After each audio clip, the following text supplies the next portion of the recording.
The morning sun spilled across the crowded railway station, yet for Clara there was no warmth in its golden rays.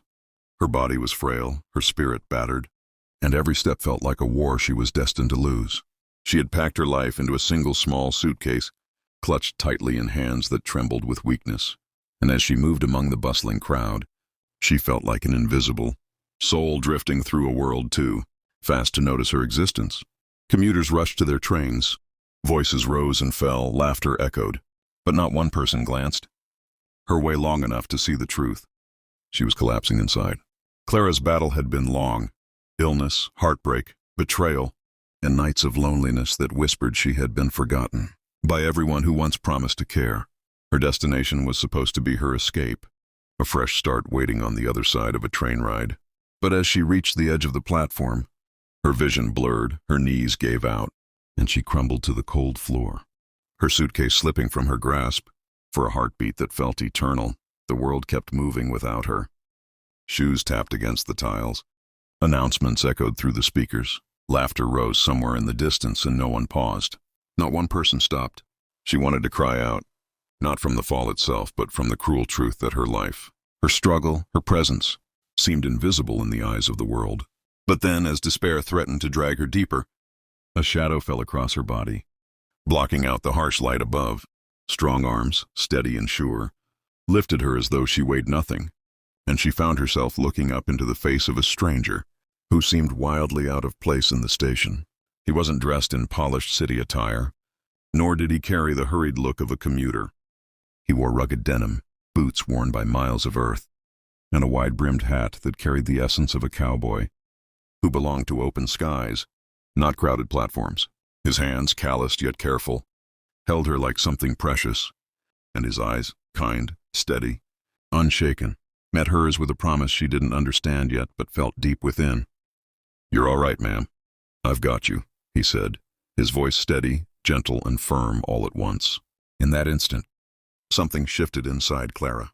She had fallen, yes, but maybe she hadn't been abandoned after all. Maybe fate, cruel as it had seemed, had brought her to this moment, a moment where weakness led her into arms, strong enough to carry her until she could stand again. Clara expected him to set her down and walk away like everyone else always had. But instead, he guided her gently to a bench away from the crowd, shielding her from stares she could feel burning into her skin. Kneeling before her, his concern wasn't rushed or shallow. It was real, the kind of attention she hadn't known in years. She wanted to explain, to confess that she wasn't injured, only too weak to walk, but shame sealed her lips. Yet somehow he seemed to understand without words.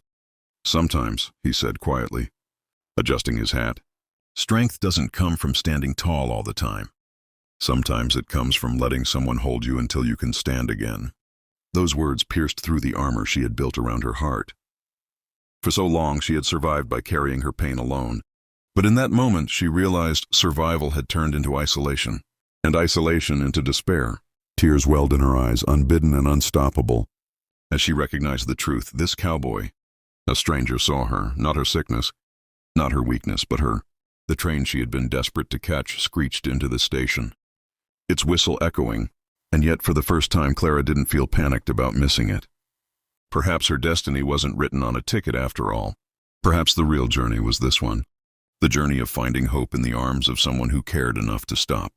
He offered her water from his canteen, steadied her trembling hands as she drank, and assured her he would stay until she felt strong enough to move forward.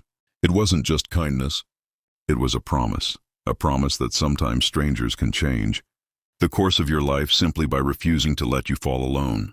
In that moment, Clara understood that falling hadn't been her end, but her beginning. And maybe, just maybe, this story isn't just hers but yours too. Maybe you've been carrying burdens so heavy that your knees are close to giving way. Maybe you've wondered if anyone would ever notice if you fell. Let Clara's story remind you that strength has a way of finding us when we least expect it, sometimes in the form of a cowboy at a station, sometimes in the form of a story told at the right time.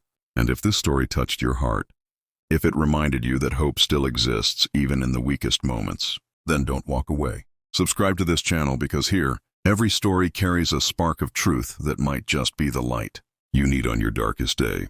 Stay with us, and let's keep walking this journey together, one story at a time.